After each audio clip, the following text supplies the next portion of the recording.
క్రీస్తునందు ప్రియమైన సజీవాహిని శ్రోతలందరికీ మన ప్రభువును రక్షకుడైన యేసు క్రీస్తు నామంలో శుభములు తెలియజేస్తా ఉన్నాను. విజయోత్సవములు 30 రోజుల మన పాఠ్యభాగంలో ఆయన మన పక్షముగా యుద్ధము చేస్తే విజయోత్సవాలే అనే అంశాన్ని నేడు మనం అనుదిన వాహినిలో ధ్యానించుకుందాం. 1740 సంవత్సరంలో అమెరికా దేశంలో ఇప్స్విచ్ అనే ప్రాంతంలో సువార్థికుడైన రెవరెండ్ జార్జ్ విట్ఫీల్డ్ ఆ ప్రాంతంలో ఉన్న చర్చిలో సువార్తను ప్రకటిస్తూ ఉండేవారు. అక్కడే ఉన్న ఒక అగ్ని పర్వతం నుండి వెలువడిన గ్రానైట్లో ఒక పాదము ఆకారంలోనున్న పాదముద్రను ఆ ప్రాంత ప్రజలంతా గమనించారు. దయ్యం యొక్క పాదముద్ర అని కూడా పిలిచేవారు.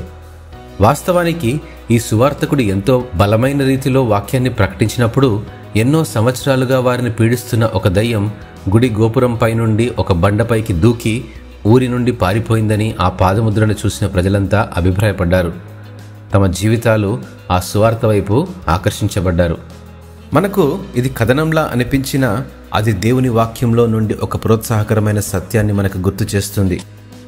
యాకోబు పత్రిక 4వ అధ్యాయం 7వ వచనంలో, కాబట్టి దేవునికి లోబడి ఉండుడి, అపవాదిని ఎదిరించుడి, అప్పుడు వాడు మీ యొద్ద నుండి పారిపోవును అని గుర్తు చేసింది.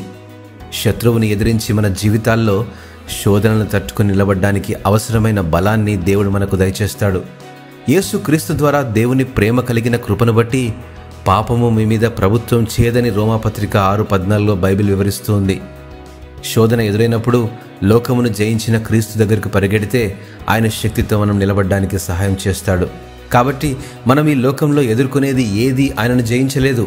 మన చిత్తాలను ఆయన అధీనంలోనికి తెచ్చుకుంటూ దేవుని వాక్యానికి విధేయులమై నడుచుకుంటే మనకు తప్పకుండా సహాయం చేస్తాడు. శోధనలకు లోనయ్యే బదులు ఆయనకు మనల్ని మనం అప్పచెప్పుకుంటే ఆయన మన పక్షముగా యుద్ధము చేస్తాడు. ఆయనలో మనము జయాన్ని పొందగలం. నేను బలహీనుడను అని అనుకుంటున్నారా? అతి బలహీనుడైన పరిశుద్ధుడి ప్రార్థన సైతము సాతానుకి వణుకు పుట్టిస్తుంది. హల్లెలూయా. దేవుడు మిమ్మను ఆశీర్వదించునుగాక. ఆమెన్.